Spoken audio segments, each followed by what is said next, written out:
Good afternoon. My name is Gary Levinson. I am the Artistic Director of the Chamber Music Society of Fort Worth, and it gives me enormous pleasure to welcome you to Learning with the Masters. Today we have an incredible musician with us, someone who needs no introduction, but someone I'm proud to call my friend, someone I've made music with for many, many years, and someone who actually participated in our virtual concert number 3, which we're so proud of. Welcome, Anton Nel. Thank you for being here. Thank you. I'm just realizing that that is the first applause I've gotten since the 13th of March. I mean it. That is amazing, and I have to echo that. To actually be in the same room with people who don't live in your house is an incredible privilege. So my first question to you is, how you doing in the age of COVID? Well, it's been a learning experience, for sure. I will say that I feel very privileged in the first place to have some things to do and to have students. The whole setup is just so different, of course, than any of us had ever dreamed would happen. I have learned a lot about technology, about how to film myself, about how to do broadcasts from my home. Right. It's been fascinating, but I think, like you and everybody else who does what we do, we are so keen to return to whatever the new normal is going to be. Absolutely. I could tell you on a personal experience, and I know you feel the same way, the whole Zoom session changed immediately during the lockdown, because I've been using Zoom, and I'm sure you have too, to teach students in Asia and to just where you're not physically able to be.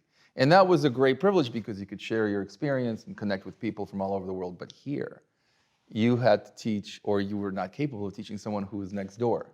Someone maybe a fourth-year doctorate student or something, and they were not able to come to your house and you couldn't really hear them. So how do you feel like your teaching had to adjust to that as well? Yes, and I actually had never used Zoom before. So the initial adjustment was traumatic, I think, for people on both sides. Mm-hmm. And I mean, the Zoom thing has improved a lot. Mm-hmm. There was never a truer moment than earlier in the summer when another festival that I was teaching for virtually tried out another platform, mm-hmm. which was still in its sort of fledgling stage. And it was so bad that all the students and myself reverted back to Zoom, which was still not very good yet. So that gives you some idea. Oh, I hear you, because we at the virtual Gingold Festival, we tried using FaceTime and we tried using Zoom.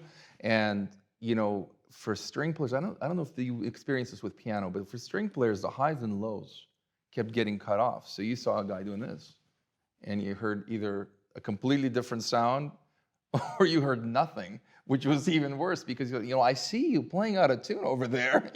So it's just very strange. Oh, my favorite story about Zoom was I've got a very good friend in Scottsdale, and she teaches wonderfully advanced young students, but she has also learned a lot about technology, but at this point she wasn't so advanced, and she was teaching this very gifted young girl who I happened to have worked with before, and due to Zoom, which my friend didn't realize, the girl seemed to be playing in different tempi about every 5 seconds. She was extremely cross, and of course duly read the girl the riot act, and she said, well, I want you to take out your metronome right now and play the passage for me. And as fate would have had it, this young lady had one of the old wooden metronomes with a pendulum. So it was this kind of thing. So there was a lot of nervous towing of the rug after that. So yeah, it's the catch-up Zoom, which has practically become a term now, the catch-up Zoom. So let's talk about better times. Your history, your personal and professional history is so unusual. As a world-class soloist, as an incredible chamber musician, you were born in South Africa, and yet you trained in the United States. Can you tell us something about your journey and how you really were introduced to the piano back home? Certainly. I was born in Johannesburg, but when I was 6, my family moved to a farm, which is really where I grew up. I lived there until I was 15.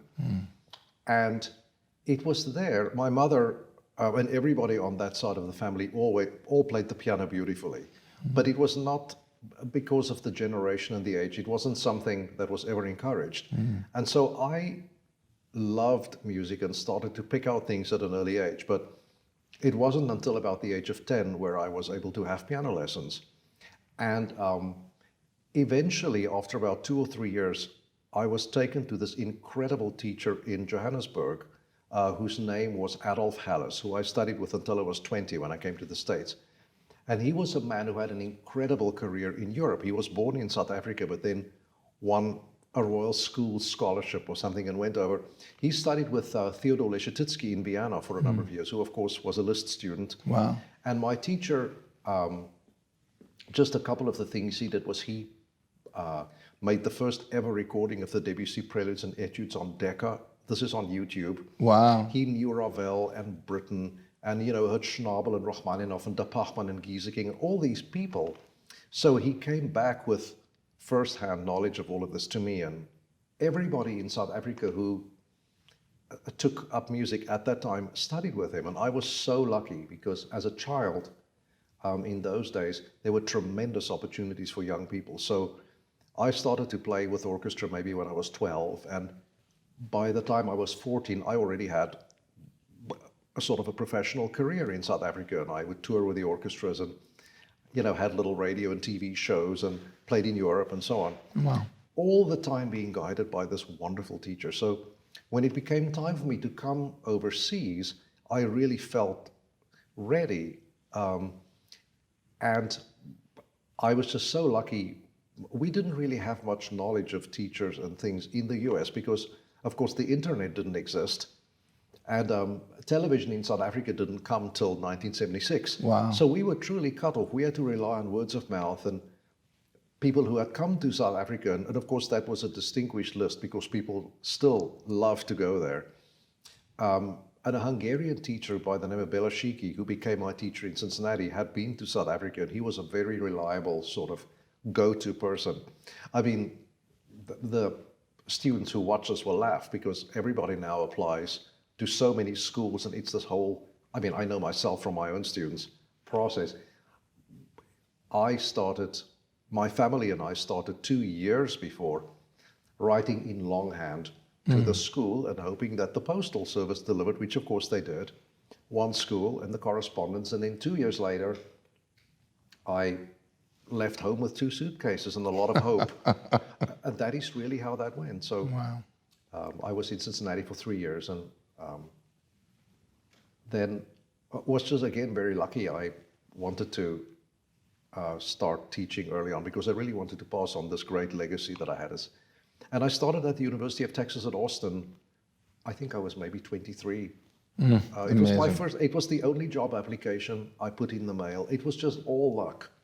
Incredible. Did you also apply besides Cincinnati to other schools in the U.S.? That was your teacher, and you. That was all we knew. Right. I mean, some of my friends had actually traveled to Juilliard to study there.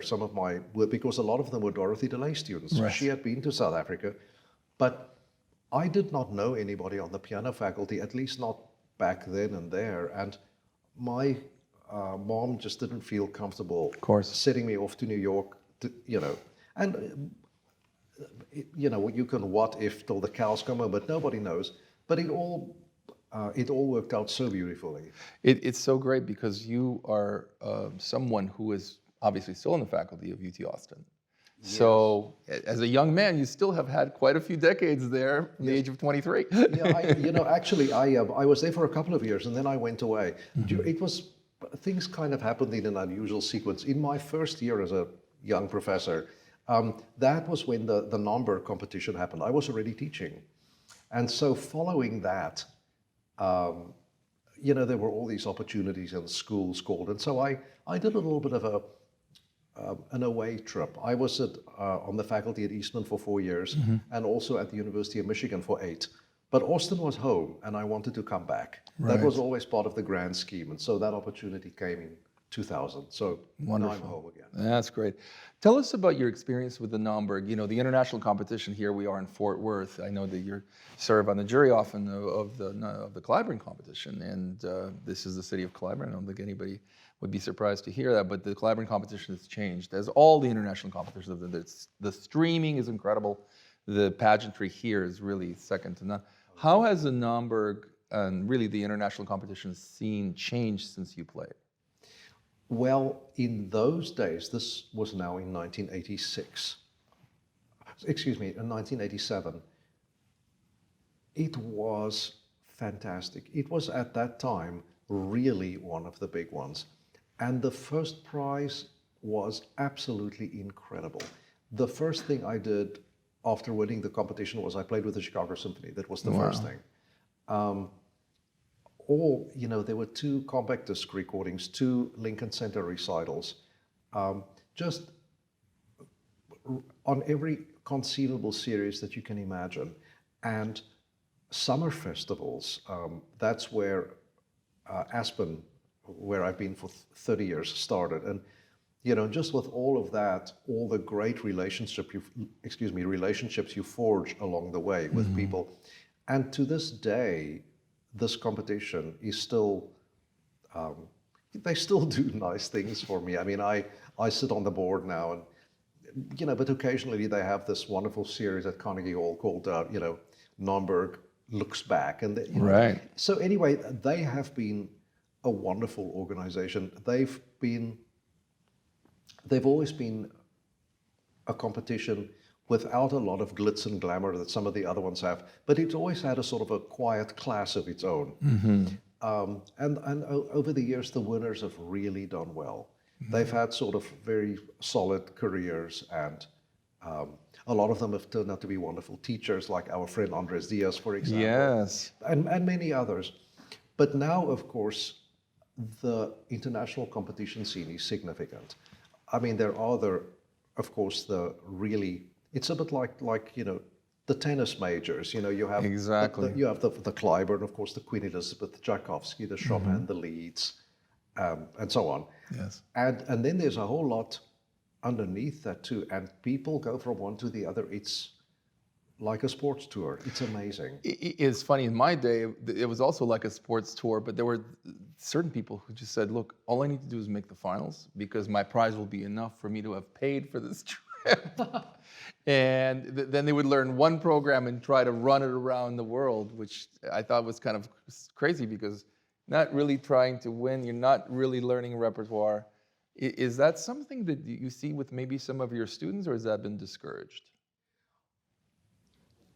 I try to get my students to do things that are really worthwhile in that regard. I mean, sure, if there's something that you have the music ready for and so on, but I don't think you should just compete for the sake of competing. There has to be more than that.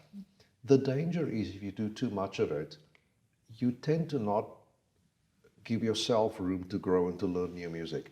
And I think this is a very, very difficult balance, and it's a big challenge for the teacher who, oversees and mentors the student, because if you have a student who is truly in that league and capable of winning a prize at a major competition, it's terribly important that the student is ready if the win should occur, because as you and I know, winning a prize, the first prize, or any thing in a big competition like that, because they're all important, is only the beginning. Because that is when you've got to be ready, because people will start calling, and if you don't have the repertoire, or what is our line in the music world? You're only as good as your last concert. Last performance, yeah. So exactly. It's a big thing, and I don't think it's the life for everybody. I mean, we have known so many artists who had these absolutely meteoric careers, but the goods weren't all in place, or it wasn't psychologically right for them. It's not for the faint of heart. I mean, there are all these, there is, of course, the part to the audience that looks very glamorous when you walk out and play with the Chicago Symphony or whatever, but there's all this other side to it, real life, travel, bad reviews. Lost luggage all the time. That's it. And just sort of stuff, and lack of personal life. Yeah. There is all of that, but of course then, the positive side, meeting fantastic colleagues, forging musical relationships, meeting wonderful people, seeing the world. It's a great life. It comes at a price, but it's a great life. Speaking of learning new music, I love what you said about that. And I know that you're someone who is I so admire your curiosity, especially when you play the forte piano, when you different keyboard instruments. I don't think I know anyone, maybe other than Bob Levin, who is so looking forward to not necessarily just historically informed performances, but using different keyboard instruments with music that you've played on this instrument. How did you get involved with that? And if you can tell us, is there a favorite? Oh, sure. Well, I am a pretty serious harpsichord and forte piano player, in addition to the big, the big piano. And I've played the harpsichord, I guess, since I was about 14. Wow. I played on a concert in Johannesburg on one of these sort of concerto evenings where they choose several winners to play with the orchestra. And I was still I was still living on the farm at this point. And so my teacher there, my local teacher, had been wonderful about teaching me Bach and all this kind of stuff and giving me long playing records or cassette tapes, which he had recorded from the long playing record. This is really ancient history. But with harpsichords and things. So I knew what the instrument sounded like, but I had never seen one before. I mean, I'm not, maybe 13 or 14. And so on this concert was the Bach 4 harpsichord concerto, the one that's like the Vivaldi. Yep. And I mean, to see not one, but 4 instruments, I was delirious with excitement. My mother was furious with me because all I wanted to do was to play these instruments, never mind whatever Kabalevsky or Tchaikovsky, whatever I was playing. She was very cross with me. But there was so much hoopla about this that, a few months later, we purchased a small one-manual Italian instrument, which I had in my house until I left to come to the States. So I played that seriously, and all the way through graduate school, I also studied the organ and so on, which I really can't play anymore, but I did. I loved it. And then about 8 years ago, I had the opportunity to play a serious forte piano concert. In Austin, we have a wonderful group called La Folie, and they play, period instruments and historically informed performances. And the director thought that it might be an instrument that I would take to. And so I was asked to play a Haydn and a Mozart concerto, and complete with horns that changed crooks between movements and etc. Well, I became completely addicted to this instrument. And so I started to work very hard at it. I have an instrument in my home now. And it's to the point now where I do play serious concerts on it. I have a recital going every year, and I play some concertos. And it's just something about the expressive range that it has. And the whole study of the instrument has cleared up so many things about music of that period that I have played incorrectly for so many years on the modern piano. So, I mean, to say that it's changed my life in terms of thinking about that kind of music would not be an exaggeration. It really has. Wow. Let me ask you about your background with your first teacher, who obviously you admire. Was there a routine that they kind of prescribed in terms of scales, arpeggios, or did they give you some leeway on how to develop your technique? Because everyone who knows your work, your musicality, of course, is incredible, but there's an ease about the technique. It never feels like you're working so hard, which I know is, of course you're working, but it's easy. So I'm wondering about the background. That's a very nice thing to say. Okay, so in South Africa, we have a system, not unlike the Royal College or the Royal Schools, where there are sort of graded exams every year where you learn a few pieces and scales and arpeggios. So that was sort of always in the background. But when I studied with my serious teacher in Johannesburg, I was blessed with a fairly easy way to play the piano, but that didn't mean to say that I didn't study a significant amount of technique with him. Starting with basic, all the scales and stuff, and then all Czerny, and then I learned all Chopin, Liszt, Debussy. I went through all of that. But because I had a kind of a natural facility, you could spend so much more time focusing on tone production. Wow. And I think that of everything that I learned from him, especially from that school, was invaluable to this day. I mean, I feel that that's something, I mean, in my own playing, it is something that I pride myself on, that I really worked hard at and that I really want to pass on. Yeah. So basically, you built the foundation. He guided you, but Totally. you built the foundation. And then the teacher in Cincinnati, who I had two teachers actually, Belashiki and Frank Weinstock, what both of them did, which I think is the greatest gift a teacher can give a student, is to allow them to find their own voice. Wonderful. So beautiful. Thank you so much for the interview. It's so great to have you here. And let's listen to a young man. I'd like to welcome Matthew Scott to the stage.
So first of all, that was a wonderful performance. Thank you. I really enjoy watching you play. You have such a natural command of the keyboard, and the way in which you move around is really very, very good. And also the sound was beautiful. I enjoyed that so much. But this is a very hard piece for somebody of your age. How old are you? 13. 13 is very, very impressive. So let's talk about a couple of things. This is a piece, of course, that as you play it, it's going to evolve a lot over your lifetime. Every time you play it, it's going to be slightly different, right? Yes. So if you had to think of two or three things that are sort of the major working parts of the piece, what would you say they are? What are things that you especially like about it, in other words? It has a lot of contrasting sections. Good. Good.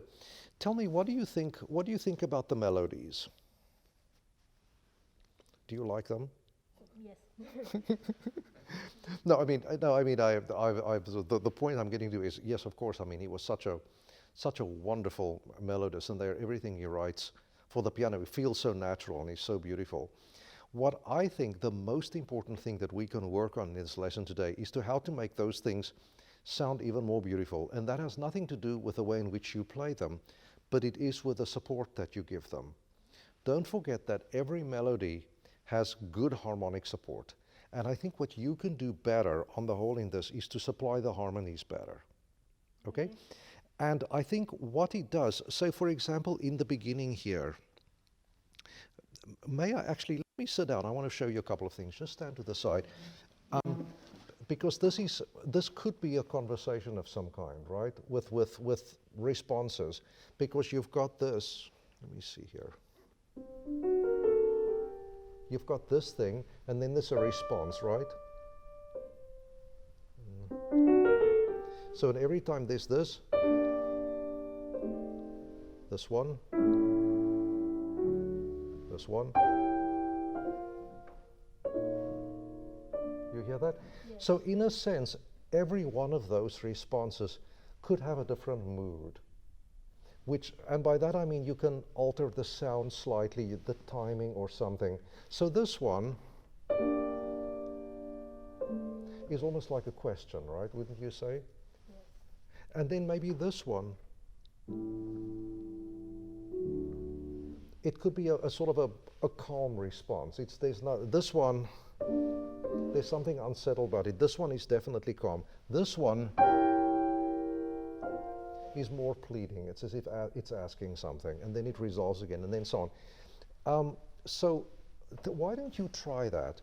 Just because that in itself, I think, will add more variety to what you've done already. How about, never mind the introduction for now, let's just start there. So from right here. Just, do the leading too.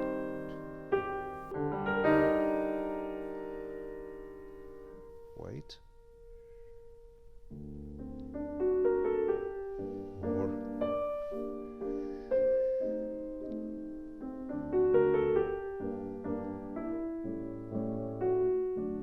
Good. Good. Let me ask you a question. So you see that slur over there, right? And the two notes? Do you know what the Italian word for that is when there's something like that? You have other things like... Do you know what the Italian word is for that? I don't think so. Okay, it's called an appoggiatura. And basically it's something that sort of constitutes a kind of a sigh. And whenever you see a slur over anything like that, it always means that the second note is going to be softer than the first. Yes. Right? And I think you can do better in that department. So part of that is to make sure that there's enough sound on the first note, because these have to go for a while. 2, 3. And then arranging the left hand.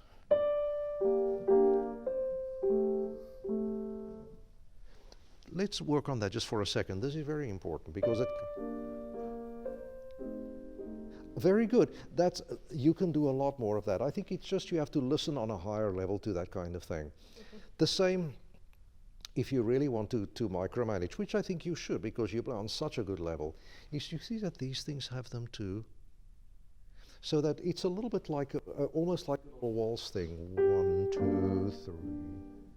So even in that little moment, the third quarter note can always be less. So that it'll turn it into many more layers than you have now. Do you want to do that slowly and try that for me, please? Maybe just from the softer, softer. Good. Great. That's much better already. Good. Question for you. So what about all these rests over here that you're not doing? Do you see those? Yes. I'm not saying that there necessarily should be a big break in the sound, but they happen after every little statement of that, and you go through them every time. I think it would be nice if you showed them sometimes.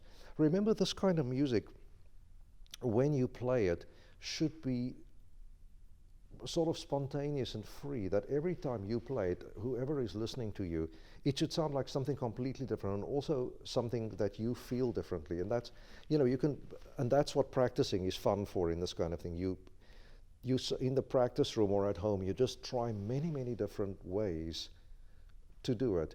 Maybe what we should do for fun is to try that. So let's go from this again. So for example, to vary this thing, can be many, many different ways, right? And then they can rest.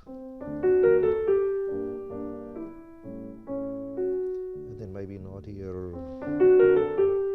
Just so that it has an ebb and flow. That's never quite the same. Do you understand that? Yes. Let's try that.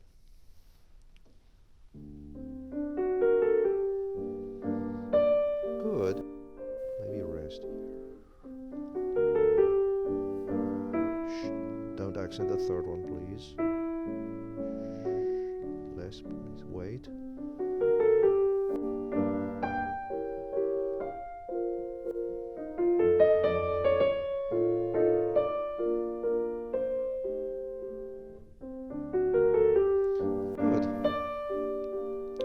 That's fine.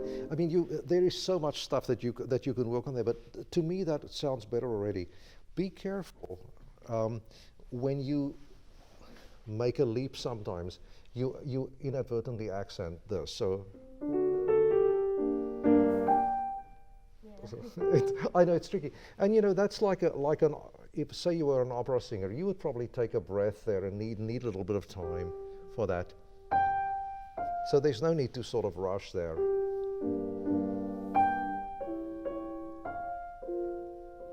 And so on. So those are some of the things that you can work on in this section, which I think will make it sound even better. The other important thing in the whole piece is that you have to decide, it has a pretty big dynamic range, don't you think? It goes from rather soft to quite loud, right? I think for me, it can have softer moments. And also, I feel that you need to see just physically how much strength you have at the loudest, for things like that, or and then structure things down from that. Because when you play it, I don't sense a big enough dynamic range. And I think it just depends on you physically what you can do in the loud parts of it, and then working down from there. Do you ever use a soft pedal in this piece? You don't, right? I think I might sometimes in. I highly recommend it. In some of these things, for example. In like this place. Yeah, I think so. I think you can. And also just to, of course it always depends on the space also, and the acoustic and the instrument, what it can do. But sit down for a second. Let's just deal with the dynamic issue. Let's find a strong thing first. This is probably going to be the first really big one, right? Mm-hmm. Do it slowly for me. I just want to physically listen to see the amount of sound that you're producing.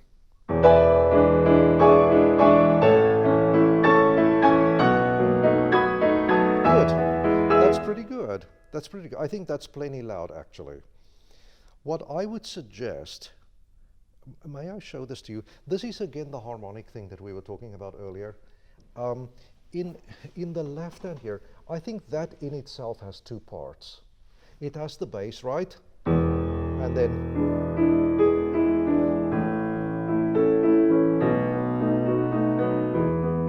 so it's not, they're not going to be in the same sound, because what you want is for this to be supportive. You see, and that's also, so that harmonically it's connected as well. So you have, and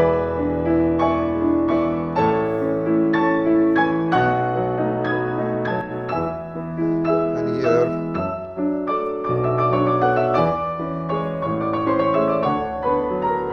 so that in the octaves too, you play, your octaves are great, by the way, but I think in this thing, it should also be more like a singer, so that you don't feel that there's no need to feel like rushing those. You can play they can be expressive too. Why don't you try that? It can be a little bit more spread in here. Your sound is excellent, but we'll take that as a basis and then go down and find softer things too, so that you've got really a very natural and big range in the piece. Do that again. Play me the left hand alone first. Let's work on the two sounds there.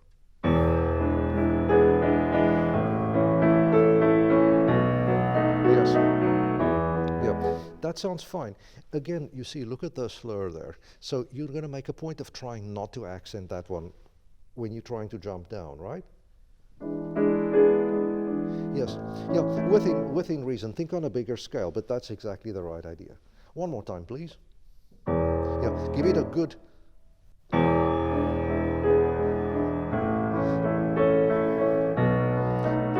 Fine. Okay, that sounds very good. The other thing I would suggest there is when you play the fundamental bass note, catch it well in the pedal before you lift from it. That's something that's just a coordinated thing. Sometimes it's not quite clean.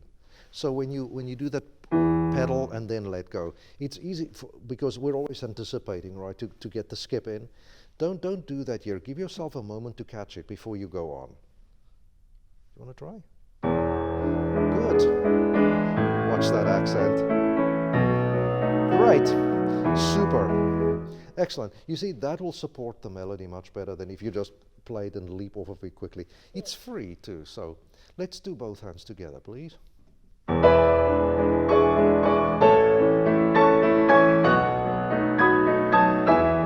Not too fast.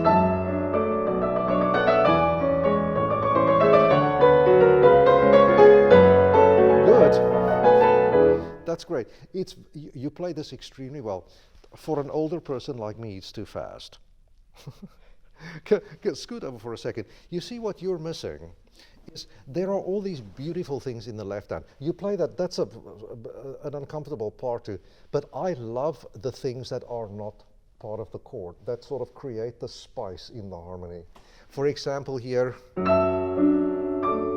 that's fine, right? That's just normal, but you see, I really love things like that, and I try to bring them out, not in a big way, but just showing the listener that you appreciate that.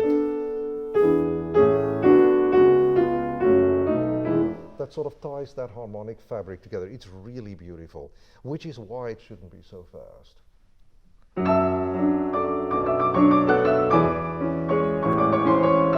That one too.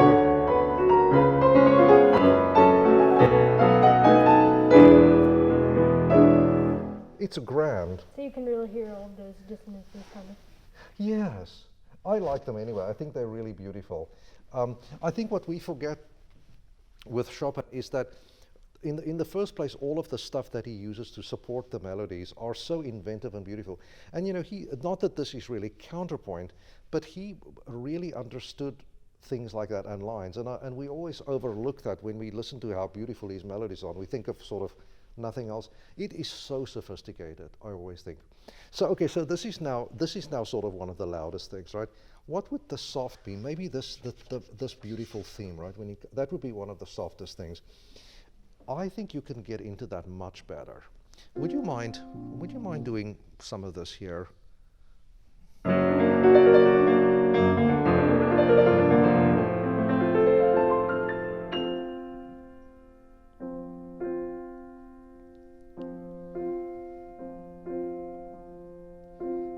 That's very tricky. May I show that to you, please? This will be easier. At this little place. Yeah, I would not play that with two. Why are you playing that with two hands? I'm just curious. Because it's, because it's easier. Well, that's not such a great excuse, even though I would personally, especially since you're, what you want to do is to create two different sounds there, because the difference between, and when that comes, it should sound like, if you had to write this for orchestra, it should be two different groups of instruments. For example, this. Two French horns, I would say, right? Yes. And also, I would definitely use the long pedal here.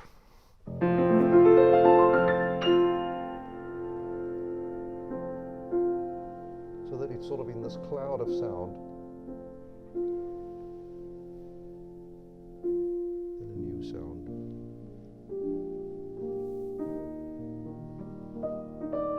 Coming from another place, see? You will when you play Chopin. This is I like all of these. These are his pedal markings, and you will often see a lot of these sort of long things, and I like to do them sort of within reason. Of course, you've looked inside our piano, right? You see how the strings cross over there, don't you? You see what that looks like. Now, at the time that this was written, the kind of piano that Chopin had and played on, the strings didn't cross over like that yet. Everything was still straight. And so what that does is it makes the sound blend less. And so a lot of these long pedal things make more sense.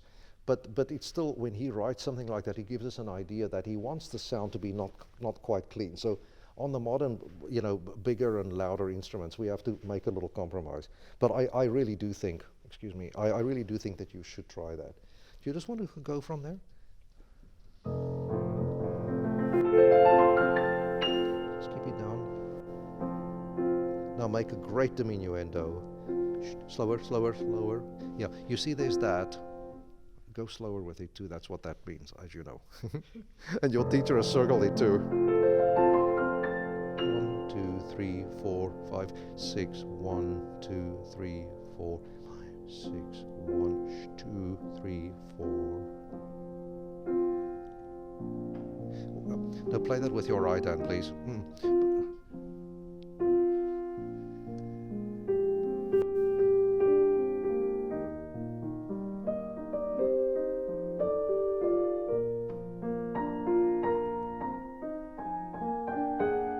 Good. That sounds nice. That sounds nice. Again, to me that seems a little bit fast. I'm sure you've played a nocturne before, haven't you? Yes. Don't you think that this is something like a nocturne? The same kind of character? Yes. It's a beautiful melody with an accompaniment. What's tricky about this accompaniment is that it's so widespread. Well, in a lot of the nocturnes they are too, of course. But I think it's important to keep the left hand slightly steadier, that it doesn't rush, because otherwise it's going to seem sort of casual. Can I try it once? And again, there are all these beautiful places. The dangerous thing is, for example, for the left hand to just sort of run along like that. So I would keep it.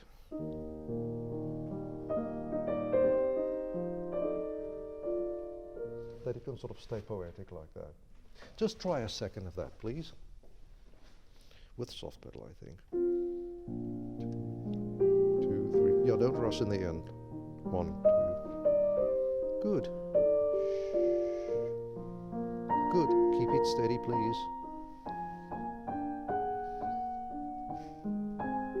That's nice. Good. Good. Dreamy. Dreamy. Good. Okay, yeah. Something like that. It should be incredibly dreamy. This is something that as you get older, you'll appreciate that kind of thing more and more. It'll become even more dreamy and poetic. It's beautiful now. I wouldn't rush it. The same with all of this here. And one more thing. We're sort of running out of time quickly, but I think it's important. The beginning, this one. It happens. The sort of the section happens 3 times in the piece, right? Yes. all three of them should sound incredibly different in terms of the sound. For example, so the first one, the initial statement, right? And then the second one is the first one actually piano? Yeah, it's only piano, see? And this one is pianissimo, so it means even further away. Yeah. So, and it has all these interesting harmonies that it didn't have before, so bring those out. And then of course, that's where the real drama happens, see? And then the final one is again pianissimo, I think. Yes, and this one has the best harmony in it.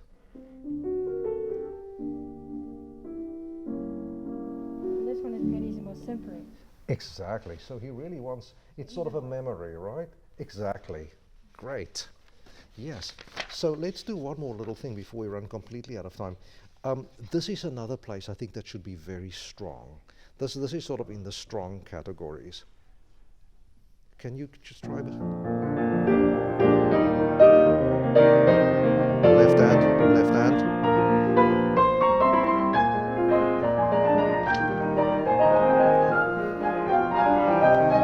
That's great, yeah. Okay, yeah. So again, not too fast, that you can get everything in a very expressive way.